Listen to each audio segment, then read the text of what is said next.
Bharatiya Janata party Narayankhed నియోజకవర్గ Bharatiya Janata party నుంచి ఈ నారాయణఖేడ్ నియోజకవర్గంలో నెలకొన్నటువంటి సమస్యల మీద సబ్ కలెక్టర్ గారికి వినతి పత్రం ఇవ్వడానికి వాళ్ళ సబ్ కలెక్టర్ ఆఫీస్కి రావడం జరిగింది.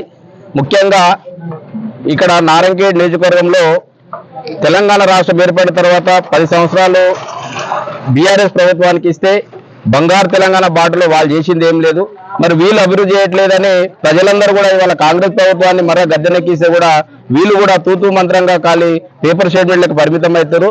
దయచేసి నారాయణఖేడ్ నియోజకవర్గ పరిధిలో ఉన్నటువంటి మొన్నటి వరకు జరిగినటువంటి మహాత్మా జ్యోతిరావు పూలే హాస్టల్లో జరిగినటువంటి ఇష్యూ కానివ్వండి, అలాగే అకాల వర్షానికి పాడైనటువంటి వంతెనలు రోడ్లను త్వరితగతిన వాటిని మరమ్మతులు చేపట్టాలని, ఎక్కడైతే రైతులకు పంట నష్టం జరిగిందో ఆ పంట నష్టం జరిగిన రైతులను కూడా మీరే మీ ప్రభుత్వ అధికారులే క్షుణ్ణంగా పరిశీలించి ఆ రైతులకందరికీ న్యాయం చేయాలని, అలాగే నారాయణఖేడ్ మున్సిపాలిటీ పరిధిలో కూడా ఇప్పటి వరకు మీ మున్సిపల్ కమిషనర్ గారికి కూడా మేము వినతి పత్రం ఇవ్వడం జరిగింది.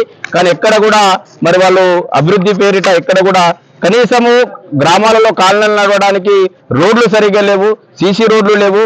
మరి వీటన్నిటిని కూడా మరి చెయ్యాలంటే మేము మెమరాండం ఇవ్వడం కూడా జరిగింది.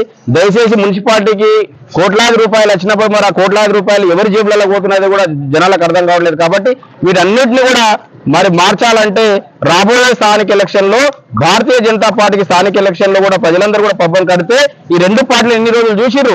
ఎందుకంటే తెలంగాణ రాష్ట్రం సాధించుకున్నది బంగారు తెలంగాణ మారాలని ఉద్యమం చేసి 1200 మంది బలిదానాల మీద వచ్చిన తెలంగాణ రాష్ట్రంలో మాయమాటలు చెప్పినటువంటి కేసీఆర్ కి మరి గద్దెదించారు. ఎందుకంటే వాళ్ళు కూడా మాయమంత్రంగా మాయమాటగా చెప్పి కుటుంబ పాలన చేసి అన్ని దోచుకున్నారు తెలంగాణ రాష్ట్రంలో. మరి కరెక్ట్ లేదని మరొకసారి కాంగ్రెస్ ప్రభుత్వానికి అవకాశం ఇవ్వాలని రేవంత్ రెడ్డిని ఇస్తే ఈ రేవంత్ రెడ్డి అయితే డైరెక్ట్ గా మా దగ్గర నిధులు లేవని చెప్పడం సిగ్గుసేటు. మరి స్థానికంగా ఉన్నటువంటి ప్రజాప్రతినిధులు మీరైతే ఇక్కడ చాలా సంవత్సరాల నుంచి ఇక్కడ మీరు ఉంటున్నారు, లోకల్లో సమస్యలు ఏంటని ఇక్కడ ఉన్నటువంటి ఎమ్మెల్యే గారికి కానీ ఎంపీ గారికి కానీ తెలుసు. మరి అకాల వర్షంతో మొన్న జరిగినటువంటి రోడ్ల మరమ్మతులో కూడా మీరు ఇద్దరు కూడా స్థానికంగా ఉన్నటువంటి ప్రజాప్రతినిధులు వెంటనే అధికారులకు రిపోర్ట్ చేసి మరి ప్రజలకు న్యాయం చేయాలి. లేని పక్షాన ఇవాళ భారతీయ జనతా పార్టీ మా రథసారథి రాష్ట్ర రథసారథి రామచంద్రరావు గారి నాయకత్వంలో మరి జిల్లా రథసారథి గోదావరి అంజిరెడ్డి గారి రథసారథిలో మేమందరం కూడా అనేక ఉద్యమాలు చేపట్టడానికి సిద్ధంగా ఉన్నాం. కాబట్టి దయచేసి మేము ఇచ్చినటువంటి సబ్ కలెక్టర్ గారి వాళ్ళ లోకల్లో లేకపోవడంతో డిఓ గారికి మేము వినతి పత్రం ఇవ్వడం జరిగింది. మరి ఎంబడే సబ్ కలెక్టర్ గారు ఆయా శాఖల అధికారులకు మరి నివేదిక పంపించి సరైన న్యాయం చేకూరుస్తారని కూడా మేము భావిస్తున్నాం. భారత్ మాతాకి భారతీయ జనతా పార్టీ, భారతీయ జనతా పార్టీ, నరేంద్ర మోడీ గారి నాయకత్వం, రామచంద్రరావు గారి నాయకత్వం.